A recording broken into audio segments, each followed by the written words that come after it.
ঐতিহাসিক বদর দিবস। এই দিবসে যারা শহীদ হয়েছিল, আমি সেই সকল সাহাবীদের কথা স্মরণ করছি। আমাদের এই বদর দিবস আমাদেরকে প্রেরণা জাগায়।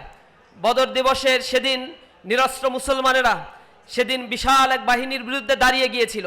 তারা জীবন দিয়েছিল ইসলামের জন্য, তারা রক্ত দিয়েছিল। আল্লাহ রাব্বুল আলামিন সেই রক্তের বদৌলতে ইসলামকে বিজয়ী শক্তি হিসেবে আমাদের সামনে উড্ডীন করেছেন। বদরের শহীদদের কথা আমরা স্মরণ করছি।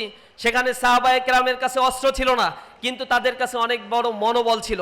তারা বলেছিল যে আমরা জিহাদের জন্য প্রস্তুত আছি, আমরা ততক্ষণ পর্যন্ত জিহাদ করব মা দামাত আইনুম মিন্না, যতক্ষণ পর্যন্ত আমাদের দু চোখের পাতা নড়ে। ইন্নাহু লা নাকুলু কামা ক্বালা বানু ইসরাঈল লিল মূসা আলাইহিস সালাতু ওয়াস সালাম ইযহাব আনতা ওয়া রাব্বুকা ফাকাতিলা ইন্না হাহুনা কাঈদুন।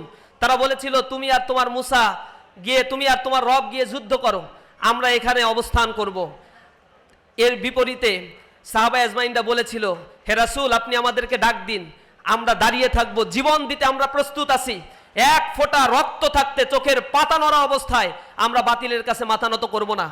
আল্লাহ রাব্বুল আলামিন তখন সাহায্য করেছিলেন। লাকাদ নাসারাকুমুল্লাহু ফি মাওয়াতিনিন কাসীরা, অনেক যুদ্ধক্ষেত্রে আল্লাহ রাব্বুল আলামিন সাহায্য করেছিলেন। তার শুরুটাই হয়েছিল এই বদরের যুদ্ধের মধ্য দিয়ে। এই যুদ্ধ আমাদেরকে প্রেরণা যোগায়, আমাদের মধ্যে আশা, ইন্সপাইরেশন তৈরি করে। আল্লাহ রাব্বুল আলামিনের কাছে দোয়া করি এই বদরের শহীদদের জন্য, বদরের যারা জীবন দিয়েছে তাদের জন্য আল্লাহ রাব্বুল আলামিনের কাছে দোয়া করি। সেই পথ মারিয়ে ইসলামের যে বিজয় সংগঠিত হয়েছে সেই পথে আমরা থেকে আমাদের জীবনকে আমরা উৎসর্গ করতে চাই।